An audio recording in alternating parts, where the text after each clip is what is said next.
லூக்கா 12ஆம் அதிகாரம் 49வது வசனத்தை வாசிக்க கேட்போமாக.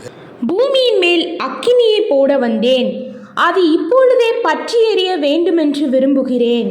ஆமென். இயேசு கிறிஸ்து இந்த பூமியிலே வந்ததின் நோக்கம் நிறைய காரியங்களை ஆண்டவர் சொன்னார். பாவிகளை இரட்சிக்க கிறிஸ்து இயேசு உலகத்திற்கு வந்தார். வேதத்திலே சொல்லப்பட்டிருக்கிறது, மனுஷகுமாரன் இழந்து போனதை தேடவும் இரட்சிக்கவுமே வந்தார். காணாமல் போன இஸ்ரவேல் வீட்டுக்காகவே வந்தேன் என்று அவர் பூமிக்கு வந்த நோக்கம் நிறைய காரியங்களை விளக்கி இருக்கிறார். அதில் குறிப்பாக ஒன்று, அக்கினியை போட வந்தேன், அது இப்பொழுது பற்றி எரிய வேண்டும் என்று விரும்புகிறேன். அக்கினி என்பது பரிசுத்த ஆவியானவருக்கு அடையாளமாக இருக்கிறதை நாம் வேதத்திலே பார்க்கிறோம். இந்த அக்கினியை குறித்து பைபிளில் நிறைய காரியங்கள் சொல்லப்பட்டிருக்கிறது. Fire of the holy spirit. இயேசு கிறிஸ்து சொன்னார்,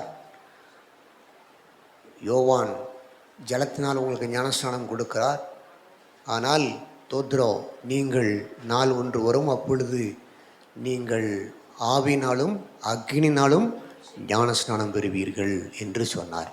the baptism of the holy spirit. அபிஷேகம் பெற்றவர்களுக்காக ஸ்தோத்திரம், அபிஷேகம் பெற வாஞ்சியவர்களுக்காக ஸ்தோத்திரம். நம்முடைய சபை ஒரு நபர் அபிஷேகம் பெறுகிற வரைக்கும் விடாது. அல்லேலூயா. அபிஷேகம் பெறுகிற வரைக்கும் விடாது. எப்படியாவது அபிஷேகம் பெற்றணும் அப்படின்னு சொல்லிட்டு தோத்துறோம். நம்ம பல விதங்களில் முயற்சி எடுக்கிறோம், ஜெபிக்கிறோம். ஆண்டவர் நமக்கு கிருபை பாராட்டுவாராக. இன்னைக்கு தீ நெருப்பு, பரலோகத்திலிருந்து இறங்கி வந்த நெருப்புகளை குறித்து நாம் பார்க்க போகிறோம். முதலாவது, யாத்திராமம் 3வது அதிகாரம் 2ஆம் வசனத்தை வாசித்து பார்த்தால், யாத்திராமம் 3ஆம் அதிகாரம் 2ஆம் வசனத்திலே, அங்கே கர்த்தருடைய தூதனானவர் ஒரு முட்செடியின் நடுவிலிருந்து உண்டான அக்கினி ஜுவாலையிலே நின்று அவனுக்கு தரிசனமானார். அப்பொழுது அவன் உற்று பார்த்தான், முட்செடி அக்கினியால் ஜுவாலித்து எரிந்தும் அது வெந்து போகாமல் இருந்தது. முட்செடி அக்கினினால் ஜுவாலித்து எரிந்தும் வெந்து போகாமல் இருந்தது. மாமனார் வீட்டில் ஆடுகளை மேய்ச்சிக்கிட்டு இருக்கும்போது திடீர்னு செடியில் எரிஞ்சிட்டு இருக்கு. என்னடா எரியுது, அவியாமல் இருக்குதே, செடி கருகாமல் இருக்குதே, என்னவென்று அருகே பார்க்கும் பொழுது, நீ நிற்கிற இடம் புனிதமான இடம், உன் காலில் இருக்கிற பாதரட்சியை கலச்சி போடு என்று சொல்ல அவன் மடந்தால் படியிட்டு தேவனுடைய வார்த்தையை கேட்டான். அல்லேலூயா. தேவனிடத்திலிருந்து இறங்கி வந்த அக்கினி. அந்த அக்கினியை பார்த்த அந்த மோசே, அவன் அதுவரைக்கு ஆடுகளை மேய்த்து கொண்டு மாமனார் வீட்டில் இருந்து கொண்டு வனாந்தரமான ஒரு வாழ்க்கையை வாழ்ந்து கொண்டிருந்த அந்த மோசே, அக்கினி பார்த்த உடன், அந்த சத்தத்தை கேட்ட உடன் தோத்ரோ, அவன் மூலமாக பரலோகத்தின் வேலையை ஆரம்பிக்கிறது. அற்புத அடையாளங்கள் நடக்கிறது. பேனு ஜபித்தா பேன் வருது, ஜபித்தா பேன் போகுது, ஜபித்தா வண்டு வருது, ஜபித்தா வண்டு போகுது, ஜபித்தா கண்மலை பெய்யுது, ஜபித்தா கண்மலை போகுது, ஜபித்தா மூர்த்த சங்காரங்கள்லாம் சங்கரிக்கப்படுகிறாங்க. ஆமன். ஜபித்தா அது நிப்பாட்டப்படுகிறது. ஜபித்தால் எரிபந்தமான கொப்பளங்கள் உண்டாகிறது, ஜபித்தால் நிற்கிறது. ஆமன். தவளைகள் வருது, தவளைகள் போகிறது. அப்புறம் தண்ணீர் இரத்தமாக மாறுது, இரத்தம் தண்ணீராக மாறுது. கோழு பாம்பாக மாறுது, பாம்பு கோலாக மாறுது. அவ்வளவு பெரிய அற்புத அடையாளங்களை செய்யக்கூடிய நபராய் மாறுகிறார். 40 வருஷம் இஸ்ரவேல் ஜனங்களை வனாந்திரத்திலே நடத்தி வந்தார். குடிக்க தண்ணீர், சாப்பிட மன்னா, இறைச்சிக்கு காடை என்று கொடுத்து 40 வருஷம் நடத்தி வந்தார். சாதாரண நாட்கள் நினைக்கிறீங்களோ? வணங்கா கழுத்துள்ள ஜனங்கள், முறுமுறுக்கிறவர்கள், தோத்ரா கல்லெறிவார்கள். இப்படிப்பட்ட ஜனங்களை 40 வருஷம் நடத்தி வந்தார். ஆமென். அல்லேலூயா. ஒரு அக்கினியை பார்த்த நபரே இவ்வளவு செய்ய முடியுமானால், இன்னைக்கு அக்கினி அபிஷேகத்தை பெற்றிருக்கிற நீங்களும் நானும் இந்த 2024ஆம் ஆண்டில் இந்திய தேசத்தில் எவ்வளவு பெரிய மகத்துவமான காரியங்களை செய்யலாம். ஹல்லேலூயா. அக்கினியை பார்த்த மனுஷனே ஜனங்களை 40 வருஷம் நடத்த முடியுமானால், இன்னைக்கு இந்த அக்கினி அபிஷேகத்தை உடைய நீங்கள், ஆமென், இந்த இருளில் இருக்கிற ஜனங்களை கிறிஸ்துவுக்கு நேராய் நடத்தலாம். அப்படிப்பட்ட கிருபைகளை நாம் பெற முடியும். மோசே யாரு? மந்த நாவும் திக்குமாயும் உடையவர். நாம் எல்லாரும் நல்ல நாக்கு, நல்ல வாய், நல்ல கண்ணு நமக்கு இருக்கு, பேசுகிற திறமை இருக்கு, எல்லாம் இருக்கு. தோத்ரா. ஆனால் இந்த அக்கினி அபிஷேகம் நமக்குள்ள இறங்கி வந்துட்டா நாம் ஜனங்களை இருளின் அதிகாரத்திலிருந்து விடுதலையாக்கி வெளிச்சத்தில் கொண்டு வருவோம். குருடாயிருக்கிற ஜனங்களுடைய பார்வைகளுக்கு கண்களுக்கு பார்வை கொடுத்து வெளிச்சத்துக்குள்ள கொண்டு வருவோம். ஜனங்களை வழிநடத்தக்கூடிய நல்ல கிருபைகளை கர்த்தர் நமக்கு தருவார். ஹல்லேலூயா. ஜனங்களை நடத்தணுங்க. அது இந்த அக்கினி அபிஷேகம் இருந்தால் தான் முடியும். உலக பிரகாரமான படிப்புகள், செல்வங்கள், ஆற்றல்கள், ஆஸ்திகள் இதை வச்சு ஒன்றும் செய்ய முடியாது. தோத்துறோம். ஆனால் அந்த அக்கினி அபிஷேகம் நம்ம மேலே இறங்கி வரும் பொழுது தோத்துறோம். ஜனங்களை வெளிச்சத்துக்கு நேராக கிறிஸ்துவுக்கு நேராக நடத்த தேவன் நமக்கு கிருபை கொடுப்பார். ஹல்லேலூயா.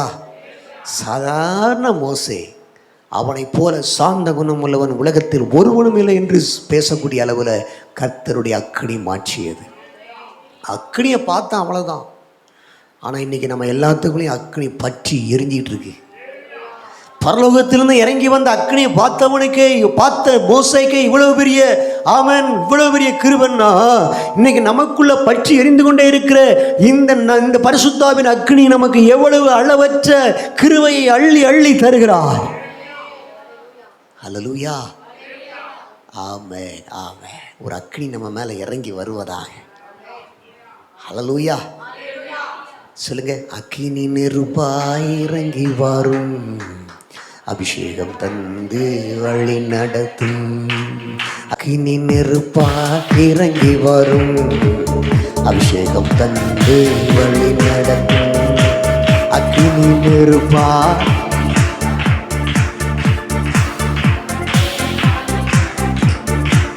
முற்றடி நடுவே தோன்றி நீரே, மோசேயை அழைத்து பேசினீரே. தேசத்துக்கு கூட்டு சென்றீர், எகிப்து தேசத்துக்கு எங்களை. இரண்டாவது 1 ராஜாக்கள் 18ஆம் அதிகாரம் 38ஆம் வசனத்திலே, 1 Kings 18:38. அப்பொழுது கர்த்தரிடத்திலிருந்து அக்கினி இறங்கி அந்த சர்வாங்க தகன பலியையும் விறகுகளையும் கற்களையும் மண்ணையும் பட்சித்து வாய்க்காலில் இருந்த தண்ணீரையும் நக்கி போட்டது. எலியா 2 குடத்தை தூக்கிட்டு, இங்கே ஒரு 400 தீர்க்கதரிசி, அங்கே ஒரு 450 தீர்க்கதரிசி, எல்லாரும் பாகாலை பின்பற்றி போய்விட்டாங்க. தேவனை நான் மட்டுமே பின்பற்றி கொண்டு இருக்கிறேன் என்று சொல்லி அவன் மக்களை பார்த்து கேட்டான், எந்த மட்டும் நீங்கள் 2 நினைவுகளால் குந்தி குந்தி நடப்பீர்கள்? பாகால் தெய்வமானால் பாகாலை பின்பற்றுங்கள், கர்த்தர் தெய்வமானால் கர்த்தரை பின்பற்றுங்கள். தேவனுடைய பிள்ளைகள் இந்த உலகத்தில் வாழ்ந்த நாட்களிலே, அவர்கள் இருந்த தேசத்தின் ராஜாக்களும் ஜனங்களுக்கும் தான் வழிபடுகிற தேவனே உண்மையான தேவன் என்று நிரூபித்து காண்பித்தார்கள். இது எப்படி முடியும்? ஒவ்வொருவரும் தானியேல் வாழ்ந்த நாட்களில் நேபுகாத்நேச்சார் சொல்கிறான், இந்த தானியேலின் தேவனே சிங்கங்களின் வாயில் ரட்சிக்கிறவரும் அவரே ஜீவனுள்ள தேவனுமாய் இருக்கிறார். அல்லேலூயா. அவரவர் வாழ்ந்த நாட்களில் அவரவர்கள் சாட்சியாக வாழ்ந்து அந்த நாட்டு தலைவர்கள் மூலமாகவே அறிக்கையிட வைத்தார்கள், இவர்கள் வழிபடுகிற தேவனே உண்மையான தேவன் என்று. ஒரு அல்லே சொல்லுங்க. நாம போடுற சண்டைகள், நாம் போடுற கோபங்கள், நாம் போடுற வேதனைகள், சங்கடங்களை தீர்ப்பவர் சகாயராய இயேசு கிறிஸ்து. அப்போ நமக்கு இதெல்லாம் ஒன்றுமே தெரியாதனால நம்மளால் இயேசுவை ஜீவனுள்ள தேவன் என்று நிரூபித்து காண்பிக்க முடியாமல் பேன் முடிச்சிட்டு இருக்கோம், தோத்துறோம். ஆனால் அந்த எலியா வாழ்ந்த நாட்களில் இப்படி தான் எல்லாரும் பாகாலை பின்பற்றிக்கிட்டு இருந்தாங்க. கர்த்தருக்கு ஸ்தோத்திரம். அவர் நாள் ஒன்று வரப்போது அபிஷேகம் பெற்ற சபையில் 5 லட்சம் பேர் இருப்பான். அல்லேலூயா. தாங்கள் வழிபடுகிற தேவன் தான் என்று உண்மையான தேவன் என்று நிரூபித்து காண்பித்தார்கள். எப்படி? கர்த்தருக்கு ஸ்தோத்திரம். Price the Lord. எப்படி? எலியா சொன்னான், 2 காளை எடுங்கப்பா, ஒரு காளையை வெட்டி செந்தா வெட்டி விறகு மேலே வைங்க. என்ன கூப்பிடுவோம்? யார் கூப்பிடும்போது வானத்திலிருந்து அக்கினி இறங்கி வருவதோ அந்த தேவன் தான் உண்மையான தேவன். அல்லேலூயா. அதனால் செயற்கை முடியலை, நாம் என்ன செய்ய முடியாது? தேவன் உண்மையான தேவன் நிரூபித்து காண்பிக்க முடியாது. வானத்திலிருந்து அக்கினியை கொண்டு வர முடியாது. கடைசியில் இந்த எலியா இப்போ ஒரு காளையை கொண்டாங்கன்னு சொல்லி விறகு அடுக்கி 4 குடம் தண்ணி 3 முறை ஊற்றி ஊற்றி ஊற்றி விறகு நனைஞ்சி அந்த பலி செலுத்தக்கூடிய காளை நனைஞ்சி வெட்டப்பட்ட எல்லாம் தண்ணீரால் பொதுவி போயிருக்கு. ஒரே ஒரு சின்ன ஜெபந்தான், கர்த்தாவே கேட்டருளும், நான் உம்முடைய வார்த்தையின்படி கீழ்ப்படுகிறேன் என்றும் உம்முடைய ஊழியக்காரன் என்றும் விளங்க பண்ணும் அப்படின்னு ஒரு சின்ன ஜெபந்தான் பண்ண வானத்திலிருந்து அக்னி வந்து பட்சித்து எல்லோரும் கர்த்தரே தேவன் கர்த்தரே தேவன் என்று ஆர்ப்பரித்தார்கள். வானத்திலிருந்து இறங்கி வருகிற அக்னியை எல்லோரும் பார்த்தார்கள். பார்த்தவுடன் எல்லோரும் கர்த்தரே தேவன் கர்த்தரே தேவன் என்று ஆர்ப்பரித்தார்கள். ஆண்டவர் கிரியை செய்ய போகிறார். அபிஷேகம் பெற்ற பிள்ளைகளால் இது அற்புதங்கள் நடம். என்ன இருளையே காணும், ஒரே வெளிச்சமா இருக்கு, எங்க பார்த்தாலும் ஒரே வசனமா இருக்கு அப்படின்னு சொன்னா, என் பையன் ரசிக்கப்பட்டான் ஐயா, இப்போ ஒன்றுமே என் பையனுக்கு ரொம்ப சந்தோஷம், ரொம்ப ஆசீர்வாதமாக இருக்கிறான் அப்படின்னு சொல்லி சொன்னாங்க. எல்லாருடைய நாவுகளும் கர்த்தரே தேவன் என்று ஒரு அறிக்கை பண்ணுகிற ஒரு நாள் வரப்போகிறது.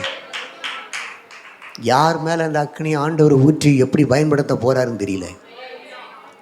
திரும்ப திரும்ப சொல்கிறேன், ஒவ்வொருவரும் தாங்கள் வாழ்ந்த நாட்களிலே தாங்கள் வழிபடுகிற தேவன் உண்மையான தேவன் என்பதை நிரூபித்து காண்பித்தார்கள். காரணம் அக்னி. சின்ன ஜபம், கர்த்தாவே கேட்டருளும். அக்னி மேலேருந்து கீழே விழுந்து பார்க்கலாம், போத்து அவ்வளோ பேர் அப்படியே கர்த்தரே தேவன் கர்த்தரே தேவன் என்று ஆர்ப்பரித்தார்கள். நம்முடைய வாழ்க்கையில் இருக்கிற பரிசுத்த ஜீவியம், ஆவியானவருக்கு நாம் அர்ப்பணித்த அர்ப்பணிப்பு, பரிசுத்த ஆவியின் அக்னி நெருப்பை கண்டு அந்த நெருப்பில் நிரம்பி பற்றி பிடிக்க ஒப்பு கொடுத்து அப்படியே நாம் வாழ்வோமானால் சுற்றி இருக்கிற மக்கள் நம்மை அறியாமலே அவர்களை அறிந்து கொள்வார்கள். காரணம், நெருப்பு ஒருவன்கிட்ட அடுத்த நபருக்கு அது பரவக்கூடியது, எல்லாரையும் பற்றி பிடிக்கக்கூடியது. தோத்திரம், அந்த கர்த்தர் கண்டு நெருப்பாய் மாற கர்த்தர் கிருபை கொடுப்பாராக. அல்லேலூயா. அடுத்தது ஏசாயா 6ஆம் அதிகாரம் 7வது வசனத்தை வாசித்து பாருங்கள். ஏசாயா 6:7. அதனால் என் வாயை தொட்டு, இதோ இது உன் உதடுகளை தொட்டதினால் உன் அக்கிரமம் நீங்கி உன் பாவம் நிவர்த்தியானது என்றான். உன் அக்கிரமம் நீங்கி உன் பாவம் நிவர்த்தியாயிற்று என்றான். தேவனுடைய ஆலயம் திறந்திருப்பதையும் அங்கே வஸ்திரத்தொங்கல், பரிசுத்த வஸ்திரத்தொங்கல் தொங்கிறதையும் காண்டார். கண்ட உடனே தன்னை சுற்றிலும் இருக்கிற ஜனங்கள், அசுத்த உதடுள்ள ஜனங்கள், நானும் இருக்கிறேனே என்று சொல்லி ஜெபிக்கும் பொழுது கேருபீன்களில் ஒருவன் கொரட்டை எடுத்து நெருப்பு தழலை எடுத்து கொண்டு வந்து, நெருப்பு தழல்னா என்ன, நெருப்பும் அல்ல கங்கும் அல்ல, அந்த எரிஞ்சிக்கிண்டே இருக்கிற ஒரு சின்ன நெருப்பு தழல், அதை எடுத்துக்கொண்டு நாவலை போடுறான். கர்த்தருக்கு ஸ்தோத்திரம். வானத்திலிருந்து இறங்கி வந்த அக்னி. செந்தில் அலையிலையா சொல்லுங்க, ஏன் உங்களை மட்டும் அலையிலையா சொல்லுங்க, நீங்கள் தேவனுக்கென்று பரிசுத்தமானவர்கள். சரியா? வானத்திலிருந்து அந்த நெருப்பு அக்னியை புறப்பட்டு வந்து அவன் நாவலை கொண்டு போடுறாரு. ஏசாயா நாவலை தொட்ட உடனே என்ன நடக்குது? யாரை நான் அனுப்புவேன், என் காரியமா யார் போவா என்று ஆண்டவர் கேட்கிறாரு. உடனே ஏசாயா சரணடைகிறார், இதோ நான் போகிறேன்.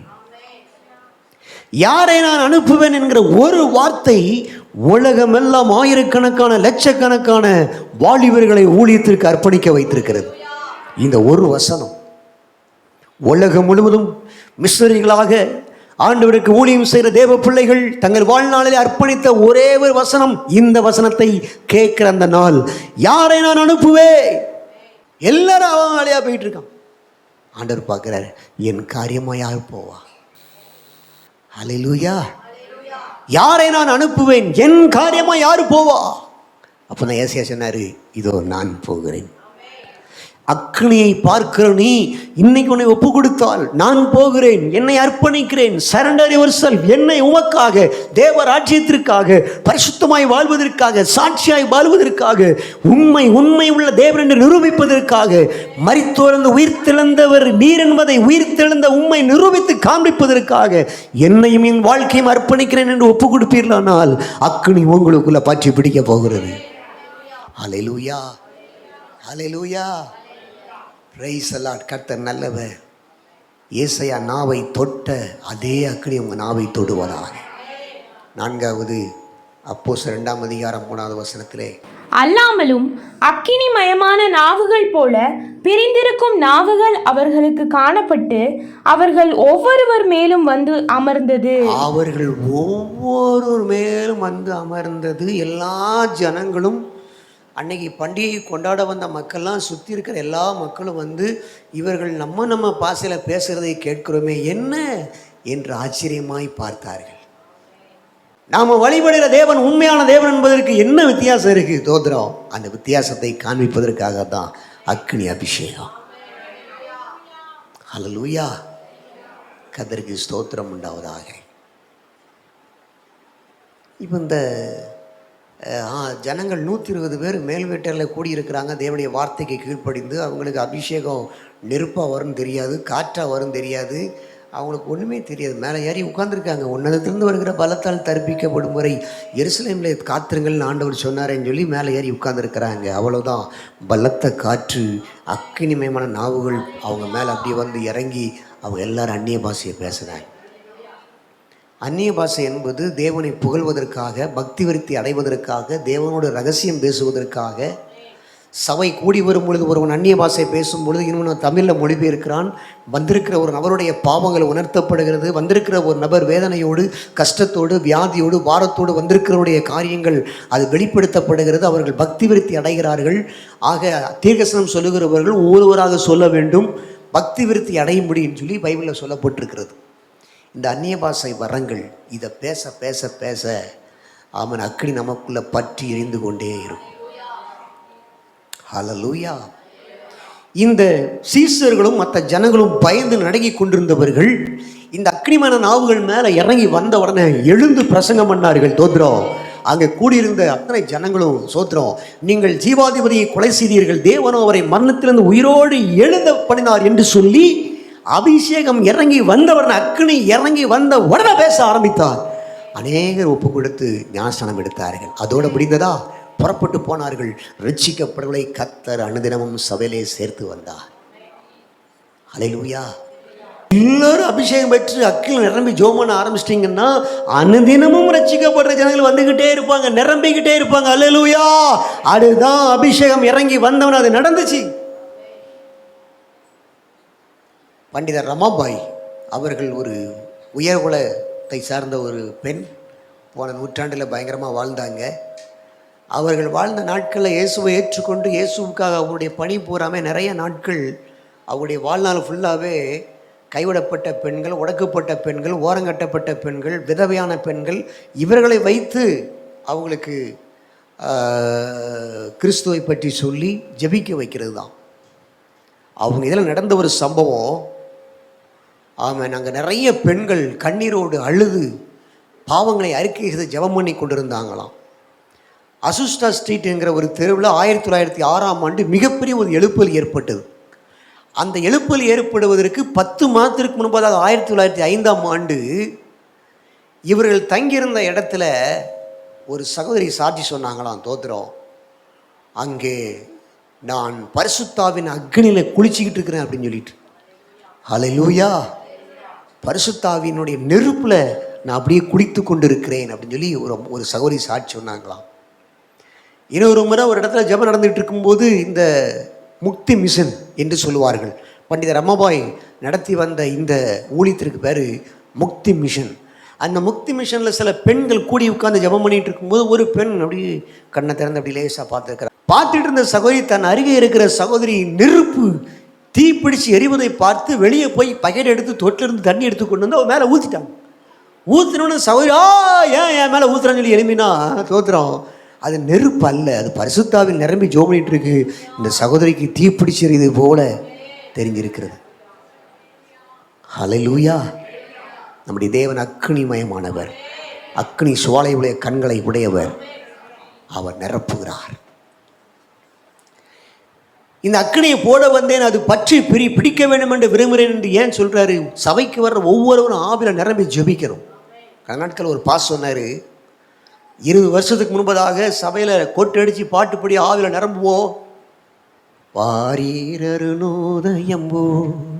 உதித்து வரும் இவர் யாரோ, முகம் சூரியன் போல் பிரகாசம். அப்படியே 10 பெண்கள் துள்ளுவாங்க. அந்த சத்தம் பெரு வெள்ள இறைச்சல் போல இயேசுவே அப்படி ஆரம்பிச்சாங்க போகும். சபையே ஆவியில் நிரம்பி துள்ளிட்டு இருக்கும். அந்நிய பாஷை பேசிட்டு இருப்பாங்க. 3 மணி நேரம் ஆறாம் நடக்கும். ஜனங்கள் அந்நிய பாஷை பேசுறதை நிப்பாட்டவே மாட்டாங்க.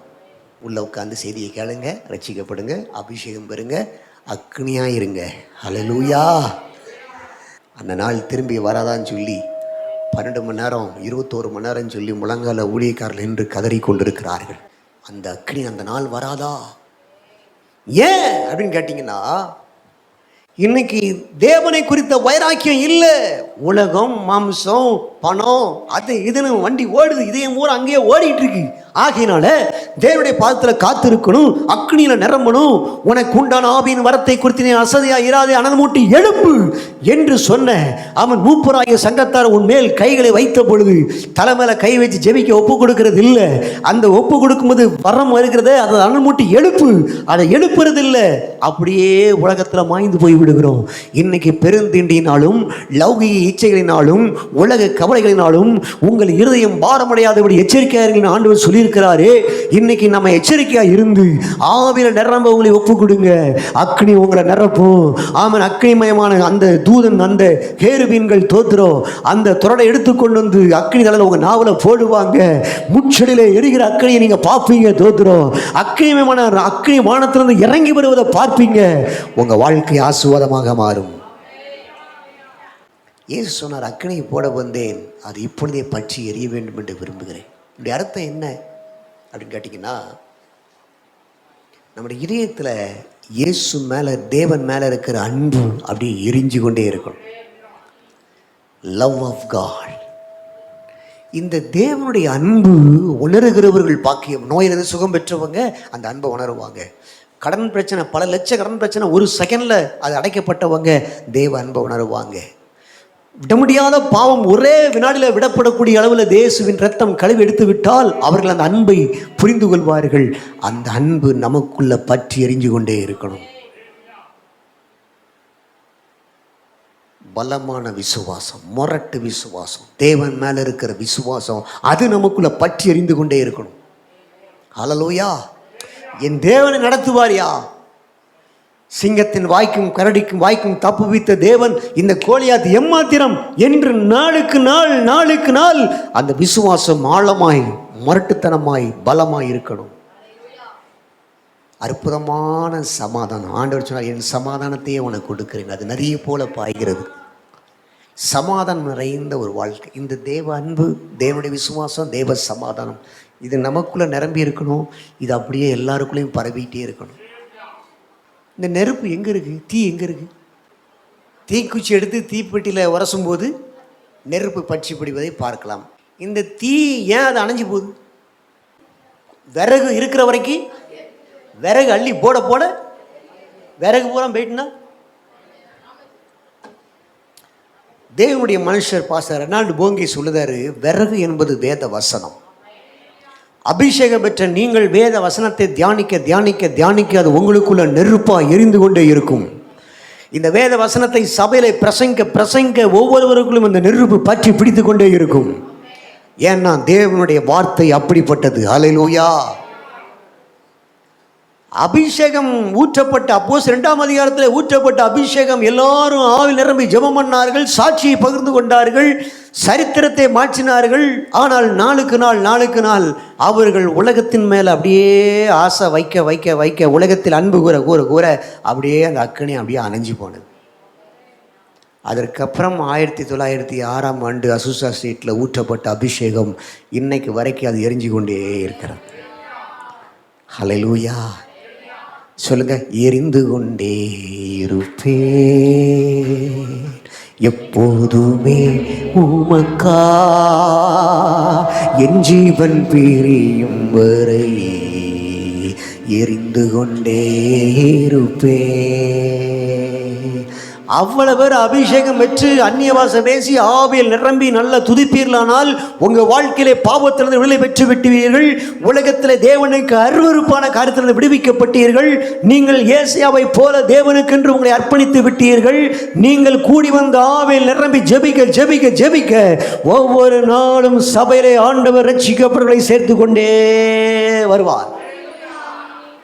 எனது விளக்கு எரிய செய்தி இருளை பகலாக்கினீ. எனது விளக்கு எரிய செய்தி இருளை பகலாக்கினீ. எரிந்து கொண்டிருப்பேன் எப்போதும் உமக்கா என் ஜீவன் பிரியும் வரை. எரிந்து கொண்டிருப்பேன் எப்போதும் உமக்கா என் ஜீவன் பிரியும் வரை.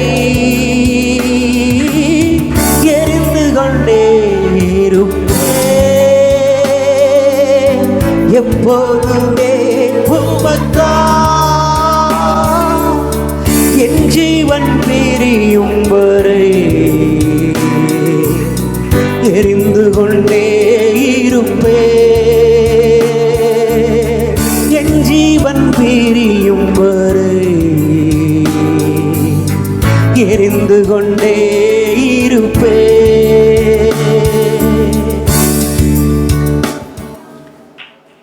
பவுல் சொன்னார், மூப்பராகிய சங்கத்தார் உண்மையில் கைகளை வைத்த பொழுது உனக்குண்டான ஆவியின் வரத்தினை நீ அனல் மூட்டி எழுப்பி விடும்படி தேவனுடைய இரக்கங்களை முன்னிட்டு வேண்டிக் கொள்ளுகிறேன். இன்னைக்கு நம்ம மேலே இருக்கிற அபிஷேகத்தை நாம் அனல் மூட்டி எழுப்புகிறோமா?